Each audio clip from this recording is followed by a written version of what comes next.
Oi pessoal, tudo bem com vocês? Aqui é o professor Renan Mesquita, professor de Filosofia e Sociologia. Vamos fazer aqui um vídeo e conversar um pouco sobre mito. O nome do conteúdo, como normalmente é abordado aí nos testes, é o pensamento mítico. O que a gente vai trabalhar aqui, né? Um assunto de filosofia esse. E o que a gente vai trabalhar aqui nesse vídeo? Nós vamos ver o que é o mito, o que essa palavra significa dentro do âmbito do estudo da filosofia e como pode ser cobrado nos testes, as características do mito na antiguidade. Em outras aulas a gente vai ver as características do mito na atualidade, na contemporaneidade. São duas coisas diferentes, né? E com características diferentes. E vamos ver um pouco do mito como ele acontecia na Grécia. Vamos ver basicamente isso. Algumas pessoas podem se perguntar por que o mito é estudado em filosofia, por que isso é um conteúdo de filosofia, né? E aí a gente pode ver que a palavra filosofia, ela significa afinidade e conhecimento. Filo significa afinidade, amizade, amor. E Sofia significa conhecimento. Um outro sentido que nós poderíamos dar para a palavra conhecimento é respostas.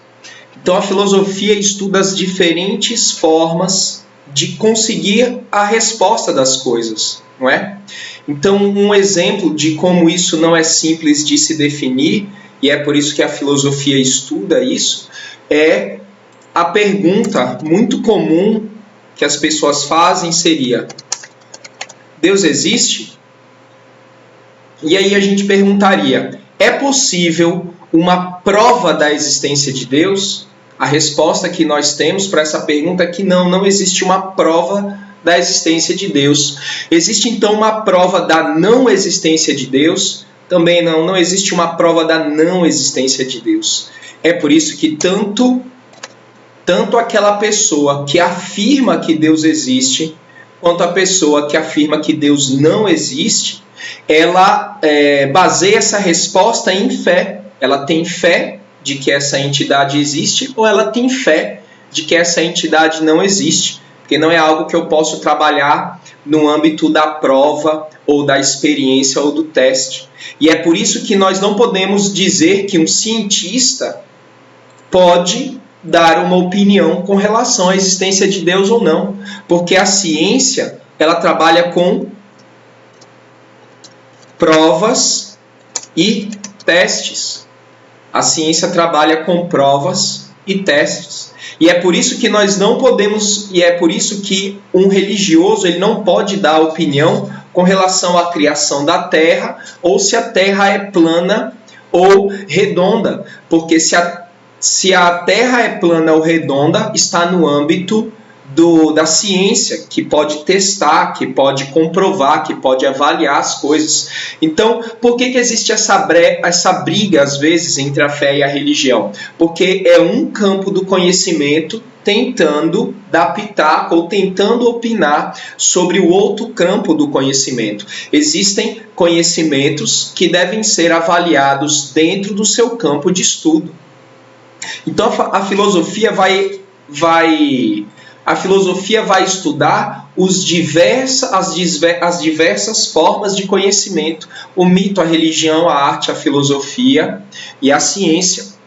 Inclusive, neste primeiro momento, nós vamos ignorar todas essas outras formas, todas essas formas de conhecimento, e nessa primeira aula nós vamos trabalhar o mito. O que é um mito? Muitas pessoas às vezes veem uma história mitológica e a primeira coisa que elas dizem é que o mito simplesmente é uma mentira.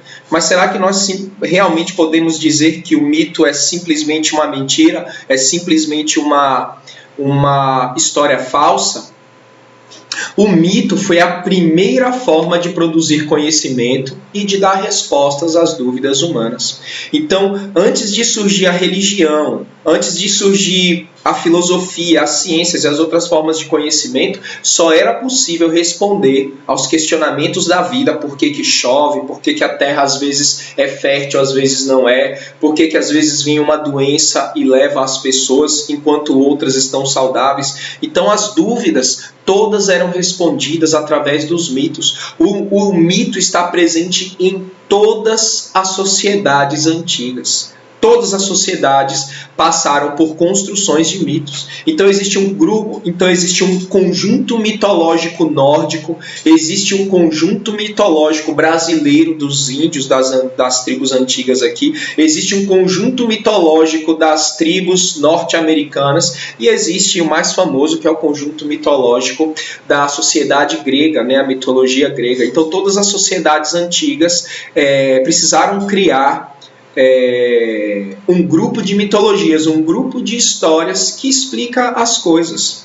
O mito pode tanto explicar a origem das coisas, ou seja, o mito vai falar tanto de coisas materiais, quanto explicar coisas relacionadas às relações humanas. Então o mito fala tanto de coisas materiais, a criação do mundo, por que que acontece a chuva, por que que uma mulher pode ou não ter filho, da onde vem essa força da natureza, quanto pode explicar as relações humanas, por que que a relação entre o pai e o filho acontece como acontece, por que que um homem se apaixona por uma mulher, por que que as pessoas vivem em sociedade. Então os mitos têm uma resposta para todas essas coisas. Por que que nós temos desejos, por que que nós temos medos de algumas coisas, por que que o homem precisa trabalhar. Todas essas respostas estão presentes nos mitos antigos. O mito fala tanto das coisas materiais, das coisas da realidade, quanto o mito fala das relações e dos sentimentos humanos. Então vamos aqui a um exemplo de história mitológica para a gente ter uma ideia de como é que a gente vai analisar ele e vai ter uma ideia de como é que o mito funcionava para as pessoas, né? Vamos falar então do mito da criação dentro da filosofia grega. A gente encontra esse mito da criação num livro chamado Teogonia, que foi escrita por um poeta chamado Hesíodo. Então nós vamos falar aqui um pouco da primeira parte do livro Teogonia, do autor Hesíodo.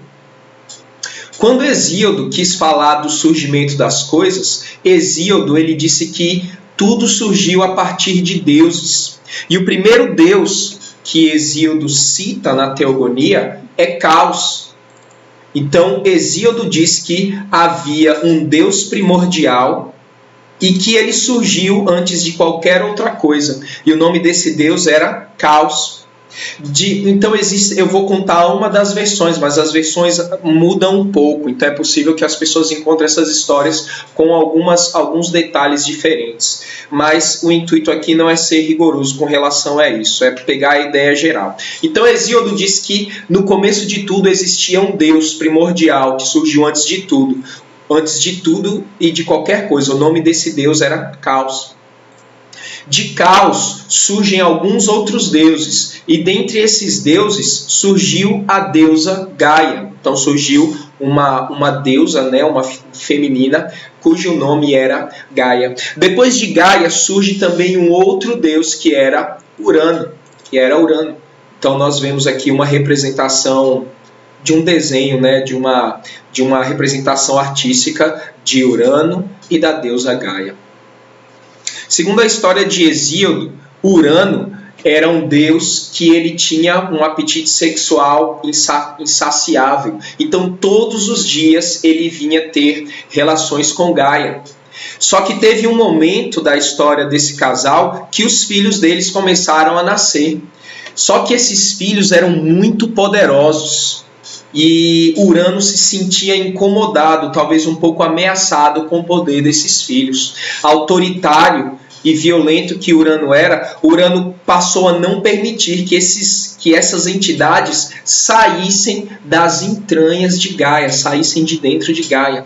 Então, depois das relações, sempre que Gaia tinha um dos filhos desse casal, Urano obrigava os filhos de Gaia a voltarem para o útero da mãe, voltarem para o interior da mãe. E assim se deu filhos após filhos, entidades após entidades. Gaia, que estava extremamente insatisfeita com esse acontecimento, ela toma uma decisão. Ela vê dentre aqueles filhos que estavam presos, que eram obrigados a ficar dentro do útero dela, ela procura aquele que parecia ter os traços mais evidentes de ganância, de ambição, que poderia ser alguém que poderia levar a cabo o plano que ela estava fazendo, né? Então ela encontra um dos filhos que ela chama de Cronos, Deus Cronos. Na época, o filho mais novo do casal. Então ela chega para Crono e diz: olha, meu filho, você está vendo o que o seu pai faz comigo, o que o seu pai faz com os seus irmãos, é uma grande injustiça, ele está fazendo a sua mãe sofrer muito, mas eu tenho um plano, eu tenho uma maneira de fazer com que a gente acabe com esse regime de autoridade do seu pai. Gaia então forja uma arma, ela forja uma foice feita de cristal e ela instrui Cronos sobre o melhor momento em que ele poderia atacar o pai, que era o momento que Urano chegava exausto depois de um dia das suas atividades. Cronos aceita o plano, recebe a arma de Gaia e no momento indicado pela mãe, quando Urano estava desprevenido, então Cronos castra o pai, ele corta fora o pênis do pai. No momento em que Cronos castra Urano, Urano se torna um deus derrotado. Urano perde o seu poder, o seu trono, a sua posição de Deus soberano do universo, e Cronos passa a dominar o universo. Essa é a primeira história da teogonia de Hesíodo. Essa é a primeira história da teogonia de Hesíodo. E aqui eu peguei uma imagem de Cronos. Cronos normalmente ele é representado assim. Não sei se vocês já viram uma imagem de Cronos por aí. Normalmente ele está com essa ampulheta do tempo, a foice, né, que ele usou para castrar o pai, e ele é caracterizado como um velhinho, e eu vou explicar isso de novo. E eu vou explicar isso um pouco mais para frente. Então, quando a gente vê essa história, a gente imagina que ela é uma história descabida, que ela é uma história que não faz muito sentido. Como é que a história de uma família desajustada pode ser a história que explica a criação do universo? Ela não faz muito sentido, mas aí a gente precisa analisar o que há por trás do mito, porque uma das características do mito é que ele é simbólico, que ele pode ser um enigma a ser decifrado, né? Então, o que significa a palavra caos? A palavra caos, ela significa falta de ordem. O que significa a palavra? O que significa a palavra Gaia? A palavra Gaia significa terra. E o que significa a palavra Urano? A palavra Urano significa céu.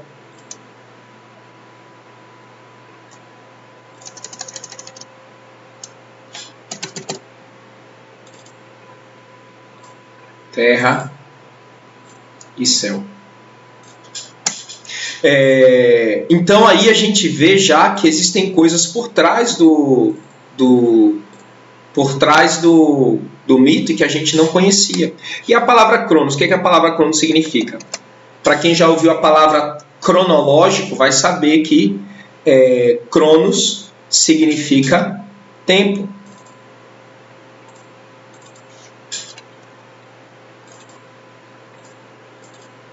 O que essa dinâmica aqui leva a gente a entender qual era a intenção de quem criou o mito, né?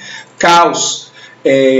Caos é a mesma coisa que nada, ou seria a mesma coisa que falta de ordem, ou falta de definição das coisas. Quando eu vejo um bocado de massa uniforme, uma mônada, eu digo que não há nada ali, é só um amontoado de algo.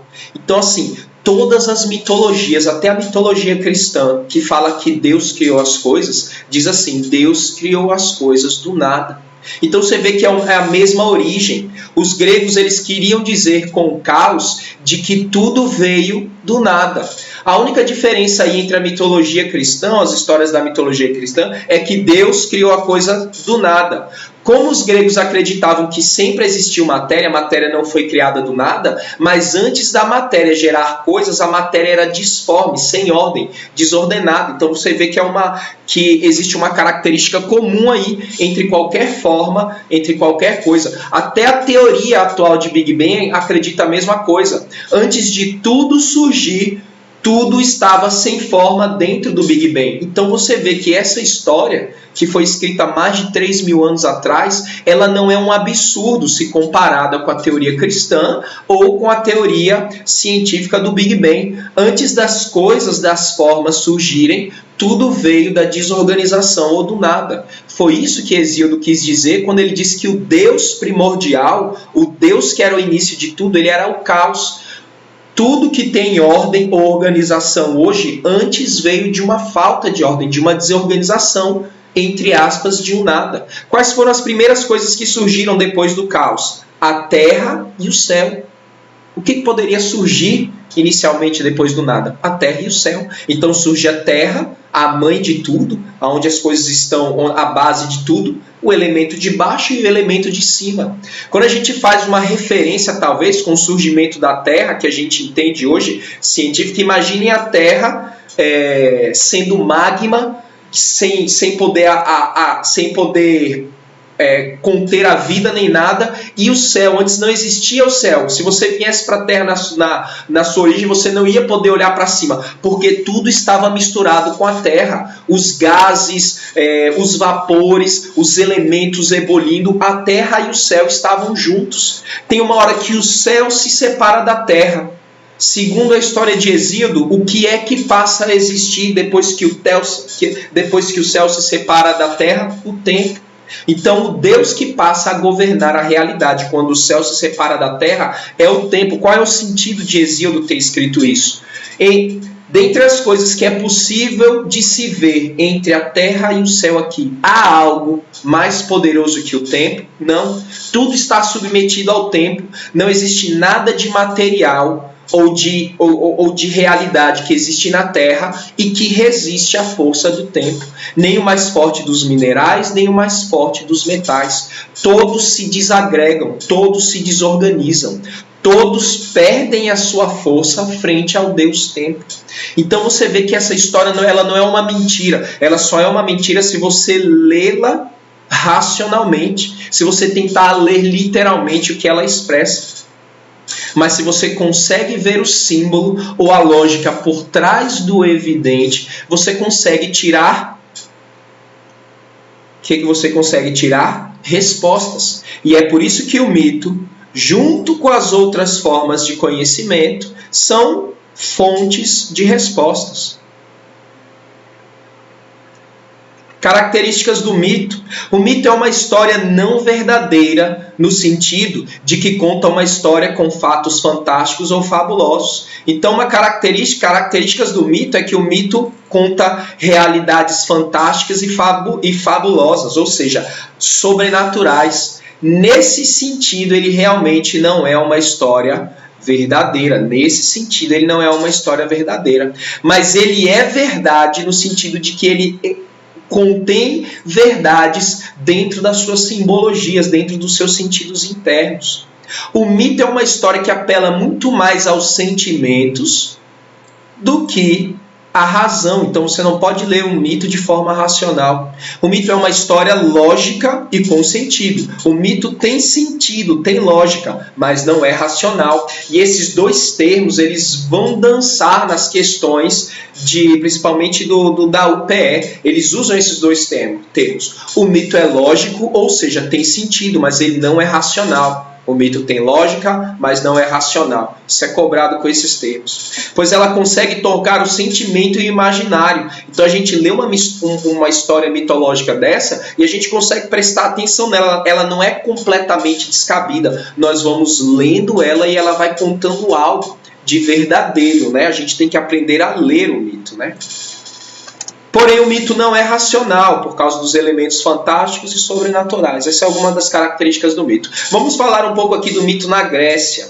A narrativa mítica. A narrativa mítica acontece através do... Normalmente essas palavras estão juntas. Através do poeta rapsodo. Que é o poeta rapsodo? O poeta rapsodo era uma profissão.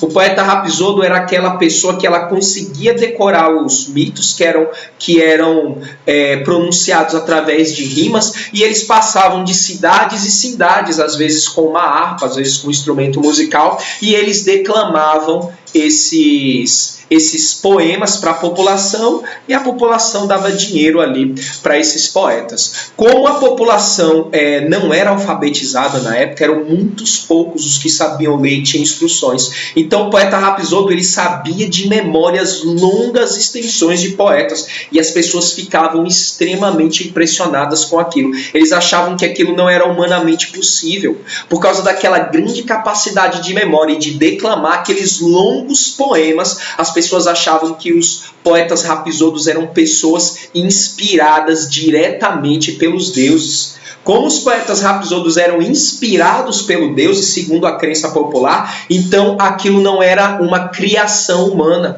As pessoas acreditavam que o poeta rapsodo era alguém inspirado, sendo assim, não eram palavras do poeta rapsodo, eram as palavras direto dos deuses, era como se fosse uma inspiração divina. Então todo esse conhecimento que era trazido pelo poeta rapsodo, ele era inquestionável, porque não era uma palavra humana, eram as ideias que vinham direto dos deuses. Então, o mito nessa época, que tinha um caráter religioso, ele era inquestionável. Você não duvidava daquelas histórias. Elas eram verdadeiras naquele contexto grego. Os principais poetas gregos que normalmente podem ser mencionados nas questões foi Homero e Hesíodo, que é esse amiguinho aqui. Homero, ele escreveu... Das obras de Homero, duas são as mais famosas, a Ilíada e a Odisseia. Os dois têm como personagem principal um rapazinho chamado Odisseu, e a gente tem até o nome dele aqui, né? Se torna o nome de uma das obras, a Odisseia, né? São as aventuras de Odisseu. A Ilíada é a história de Homero, que conta a história do cavalo de Troia, uma guerra que aconteceu para se destruir a cidade de Troia. E nós temos aí, né, um spoiler do final da história. O cavalo de Troia foi uma estratégia bolada por Odisseu para destruir a cidade de Troia. Um outro poeta muito famoso é o nosso amigo Hesíodo, que contou a Teogonia, também em poema, né? Em rimas. Então Hesíodo contou uma história, Teogonia, que conta o início de tudo, e essa história que a gente menciona aqui na aula está dentro da Teogonia, que é a história da criação de tudo, de Caos, Gaia, Urano e Cronos. Como a mitologia narra as coisas, características do mito, outras 3 características aqui do mito.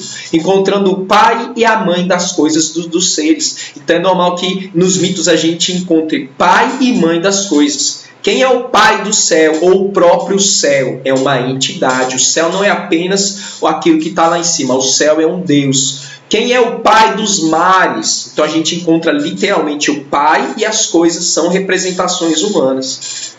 Outras características muito importantes, né, dos mitos que as rivalidades e as alianças entre os deuses repercutem e têm consequências no mundo dos seres humanos. Ou seja, se os deuses brigarem entre eles, nós veremos uma consequência aqui na Terra. Então, às vezes, todas as plantas morriam por causa de uma seca muito grande.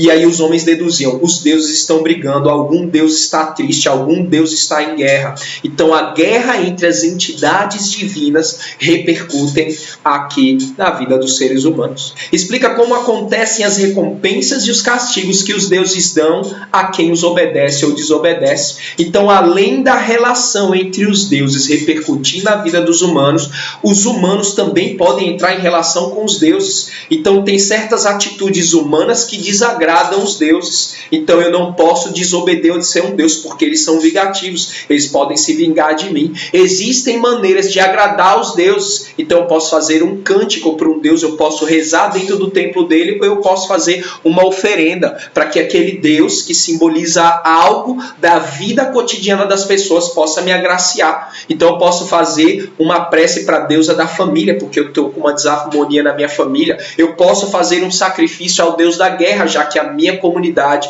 já declarou guerra a outra comunidade, eu preciso da ajuda dos deuses. Então os seres humanos, eles viam isso, né? E é uma necessidade humana de estabelecer uma relação com a natureza, sendo que esses deuses representam coisas da natureza, né? Então é esse o imaginário e a vivência que o mito tinha. Ela era uma fonte de respostas e uma maneira de estabelecer um laço com a natureza. Outras palavras importantes aqui que surgiram junto com o pensamento grego e as mitologias, né? Genealogias podem ser gene, né, de origem, a maneira como é contada a origem das coisas. Temos aqui uma imagem do nosso amiguinho Homero, né? A gente já falou dele, o poeta grego que criou a Ilíada, né? Como é que podem ser as genealogias? As genealogias podem vir em forma de cosmogonia, cosmo, universo, gonia, contos, né? É a história que conta a origem do universo. Ela pode vir através de uma teogonia. Teo, Deus, gonia, conto, né? É a origem dos deuses. E a outra genealogia é a cosmologia. O mito não é cosmológico. A filosofia é cosmológica, porque a filosofia tem o logos. Qual a diferença de cosmologia para cosmogonia? Cosmogonia é um conto, ou seja, uma história que fala da origem do universo. E o que é a cosmologia? O logos de razão significa estudo, e o cosmo é o universo, é o estudo da origem do universo. Isso aqui pressupõe a razão, o estudo através de argumentos, né? Isso aqui só surge com a filosofia. E é isso que eu queria conversar com vocês hoje, pessoal. Essa é uma aula inicial para falar dos mitos. Qualquer dúvida, vocês podem rever o vídeo. Eu vou disponibilizar o material escrito para vocês. E é isso aí, até a próxima.